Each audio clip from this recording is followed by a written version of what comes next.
Kita nyo! Oh, ayan. Di ba nga sabi ko sa inyo, masarap magtrabaho pag nakikita mo yung ginagawa mo na mayroong kapalit. Kaya sipagan nyo lang ang pag-upload. Sipag is the key talaga. Kailangan na talaga nating magsipag para tayo ay magkakaroon ng earnings, no? Kaya solid talaga yung pagod, yung hirap, yung puyat mo na makikita mo na hindi na siya nasi zero, talagang mayroon na. Kahit sabihin natin niya 0.1 lang yan, pag naiipon talaga yan.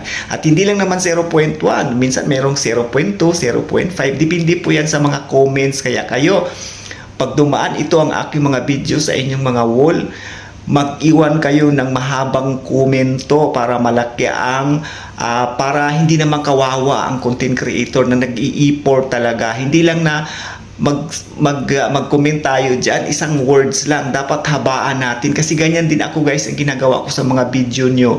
Pag dumaan kayo sa wall ko, hinahabaan ko talaga. No, wala po siya sa views, wala po siya sa laki ng sa dami ng views, kundi doon po yan guys sa ating mga komento. Na yung komento natin na iniiwan doon ay talagang relevant, na talagang yung napapanood natin, hindi lang po na isang words lang ang iiwan natin doon. Meron po pala ako mga followers dito na natutuwa po ako dahil yung mga komento talaga na napakahaba. Ayan, alam nyo yun guys kung sino kayo, kaya maraming salamat. Ganyan din po ang ginagawa ko kasi sayang din naman po yung effort natin na pag gumawa po tayo ng content tapos ang i-comment lang doon sa yung 3 words lang, no? So iwasan po natin yan para tayong lahat po ay sama-sama na magkaroon din naman ng kahit papaano na earnings, no? Kasi yan naman talaga ang mitiin natin dito kung kaya tayo nandito.